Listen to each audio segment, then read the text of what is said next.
Hi there. So today I'm going to be sharing a little bit about how my foot issues ended up being back issues. So for those of you who don't know me, I am Karin from Karinyogalife, and welcome to Karin Talks Wellness.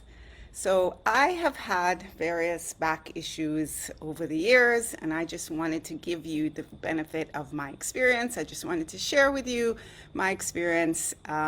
Please note, though, I'm not a doctor, I'm not a physical therapist. I just really have had various experiences with physical therapy and my own yoga practice, and I wanted to share with you what I found worked for me.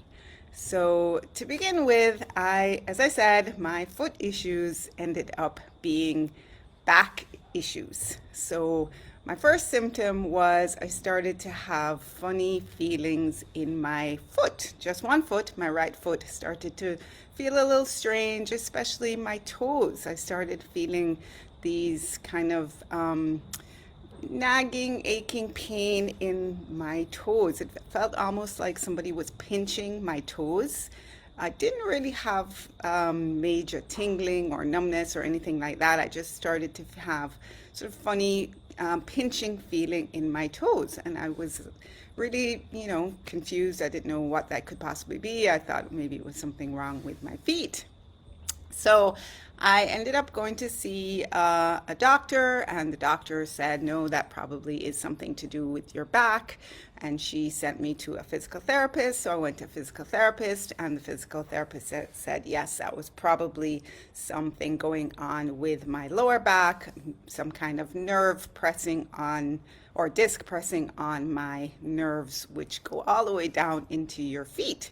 So there are lots of things that can happen when you have disc issues in your lower back. You can have sciatica, you can have pain going down your legs, the back of into your calf and feet. But mine were pretty subtle. Mine were just, like I said, this pinching feeling in my toes. So it was kind of surprising to me that that could really be a lower back issue.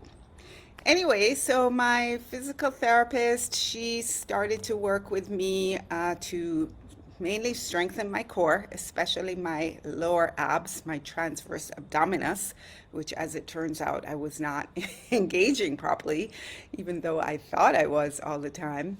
But your transverse abdominis is a deeper layer of core muscle that you really have to focus on to engage it effectively. So we did some exercises to strengthen my lower abs, as well as we experimented with various types of back bends and cobras.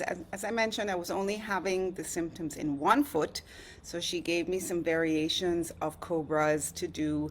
It was really kind of a process of trial and error to see what worked and what didn't work. And ultimately, I've started feeling a lot better. It did actually work. So I went to physical therapy maybe for about 6 weeks. And then I continued to do the exercises at home.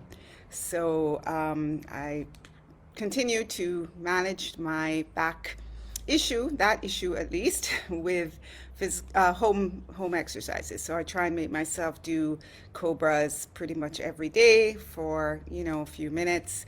And I really try and be careful with my posture. I really try and engage my core as much as I can, because managing a back issue, especially lower back, really has a lot to do with engaging your core, strengthening your core, and and stretching your back in a safe way.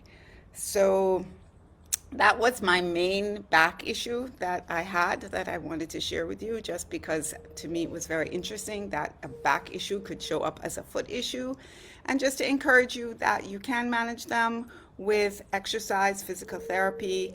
As I said, the key is to be careful with your posture, not to sit for too long, as I talked about in my last talk. I gave 5 tips to keep your spine healthy. If you haven't watched that one, you should definitely watch that one, because I talk a lot about what to do to maintain a strong, healthy spine. So that is kind of what I wanted to share today.